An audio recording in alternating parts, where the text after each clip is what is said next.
Vamos falar de Gilmar Mendes e renda mínima? Vamos lá.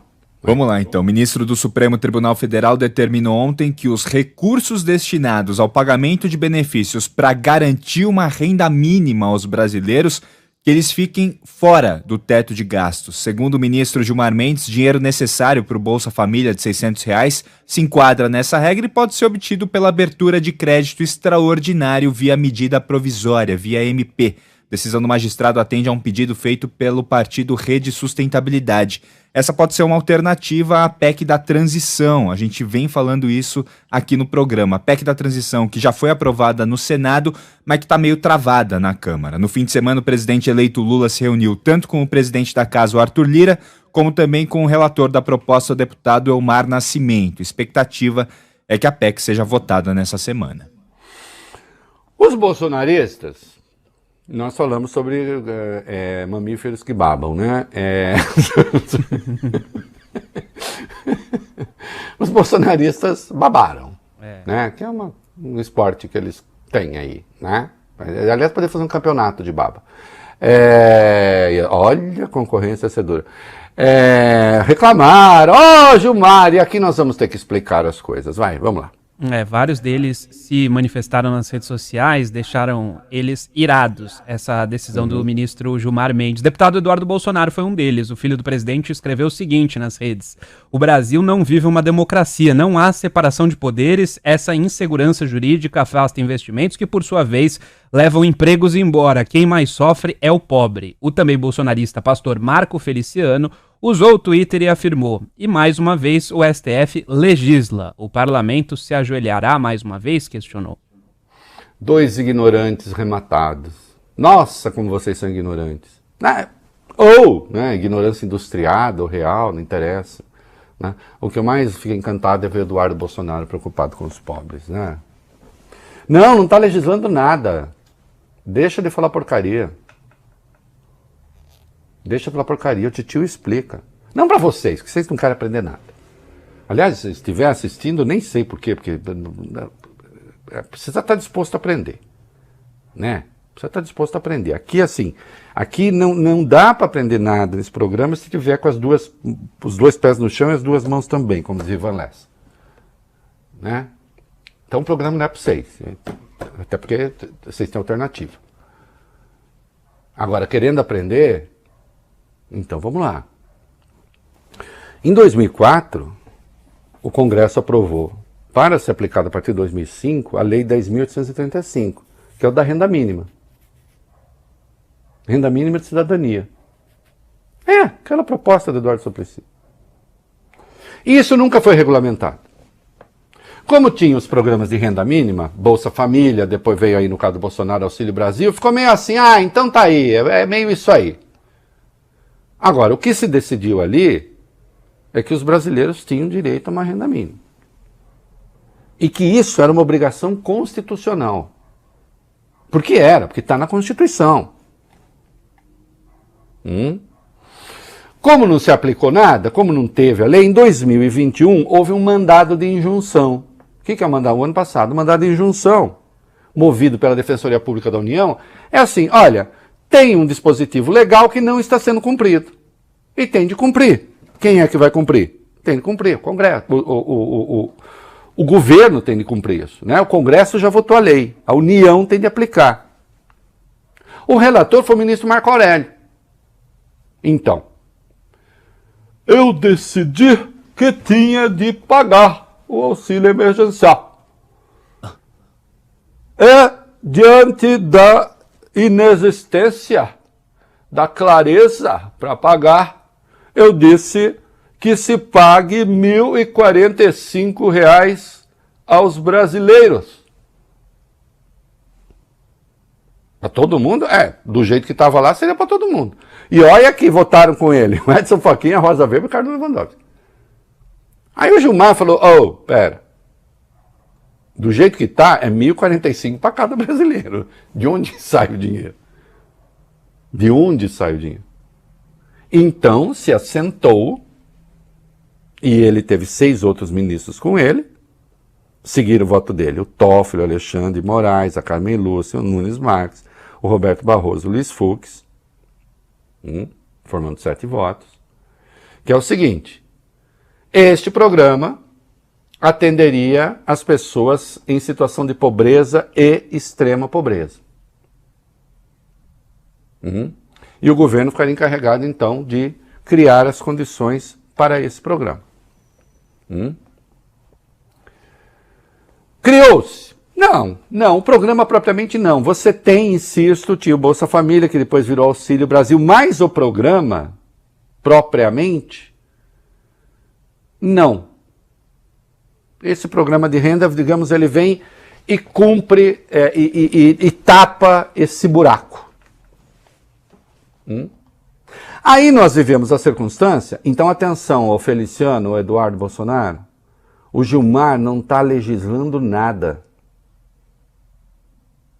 Ele só está lembrando que por 11-0, o Supremo decidiu que é preciso ter um programa de renda mínima de cidadania. Entendeu?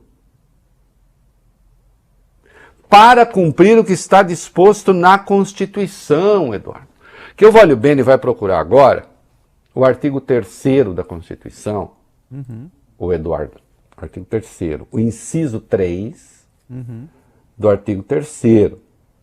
Sim. Né? Tá aqui. Então lá no caput, disse que constitui objetivo fundamental da República Federativa do Brasil o que no inciso 3º? Você já achou aí? Achei. Erradicar a pobreza e a marginalização e reduzir as desigualdades sociais e regionais. É constitucional, então. É um dever constitucional. E tem lei, Bob Furui. Aí tem, a Constituição tem a lei. Mas não está só ali, não. No artigo 6º, o artigo 6º tem um parágrafo único. E aí diz assim: são direitos sociais a educação, a saúde, a alimentação, o trabalho, a moradia, o transporte, o lazer, a segurança e a previdência social, a proteção, a maternidade e a infância, a assistência aos amparados na forma da Constituição. E aí, o Vale Bene, parágrafo único diz que todo brasileiro em situação de vulnerabilidade social terá direito a uma renda básica familiar garantida pelo poder público em programa permanente de transferência de renda, cujas normas e requisitos de acesso serão determinados em lei, observada a legislação fiscal e orçamentária. Ih, Bob, tá começando a ficar ruim a Constituição. Tá lá, né? Tá escrito. E não pare, não. Porque tem o inciso 10 do artigo 23.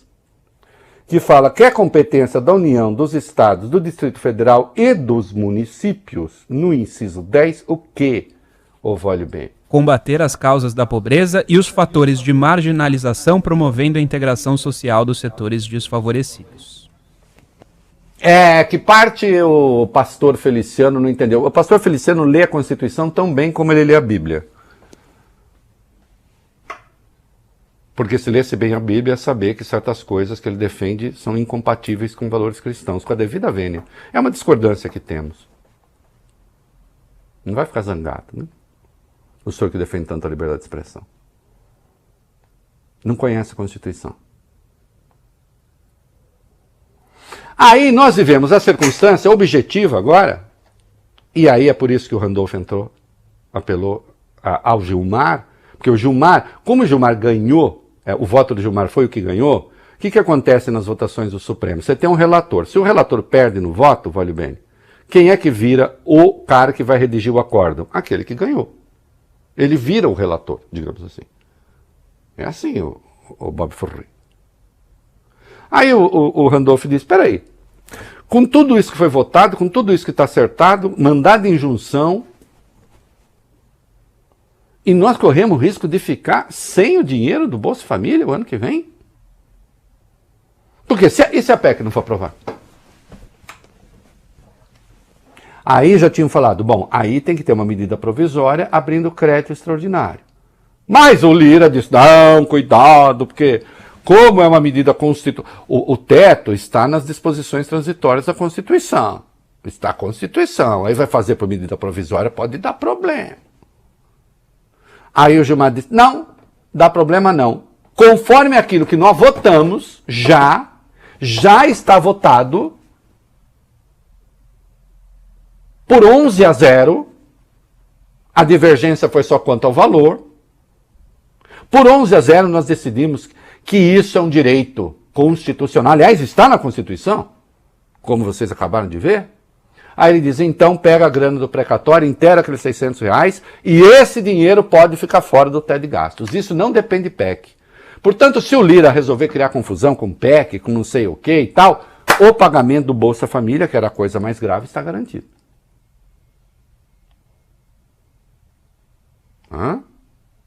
Tudo de acordo com coisa já votada. Sim. E o Gilmar foi muito eloquente. Ele disse lá que, vale bem, é inegável que a Lei Complementar 101 de 2000, que é a Lei de Responsabilidade Fiscal, foi importante, ele disse. Viu, Bob?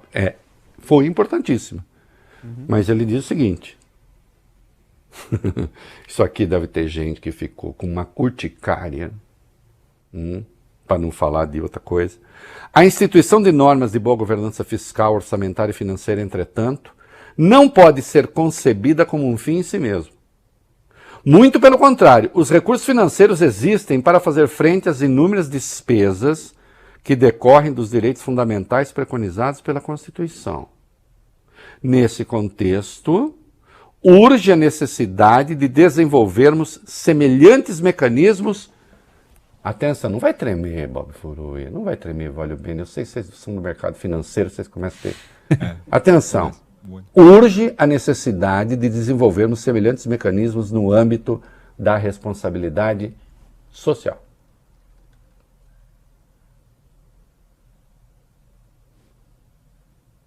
E isso ele falou em relação ao Bolsa Família, os 150 para as crianças. Bom, aí você pode entrar com embargo de declaração para tentar saber, ministro, tem as crianças, como é que ele pode ampliar essa decisão? Sim. Depende aí. Mas e o teto de gastos? Ele pegou o voto dele de 2021, sabe o que ele tinha escrito em 2021, Bob? É que o povo não foi lá ler o voto, né? Ler voto é chato, a Marte o Rei, né? Eita, adoro essas coisas. Por isso que eu vou para o Supremo. Ele diz o seguinte, lá em 2021, o teto de gastos não pode ser usado como escudo para o descumprimento de decisões judiciais.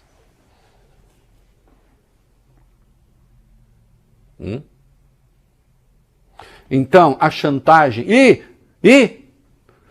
eu quero tudo, senão não tem Bolsa Família. Não, tem Bolsa Família, sim. Isso está garantido.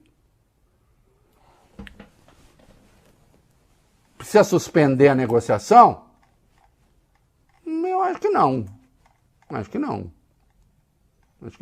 Tanto é que o Haddad disse, não, negociação continua numa boa, vamos tentar ainda a PEC, até porque, vale bem, Bob Furui, esse dinheiro, né, isso que o Gilmar falou, fica fora do teto, crédito extraordinário, tal, tá valendo para pagar o complemento do Bolsa Família, são 52 bi. Né?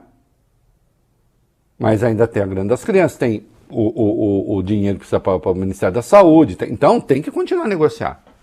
Agora, a espada de Damocles que estava sobre a cabeça, que era não ter dinheiro nem para fazer frente ao Bolsa Família, o que seria o caos, esse o Gilmar falou, não, isso não. E considerando o voto dele no seu conjunto, e os direitos que ele lembra ali, há espaço para conversar. Agora, é o seguinte, um grupelho do Congresso vai ficar negociando permanentemente com a faca no pescoço do Executivo? E olha que o Gilmar não é um radical, né? Veja o caso do orçamento secreto, das emendas do relator, que foi a outra derrota do Lira.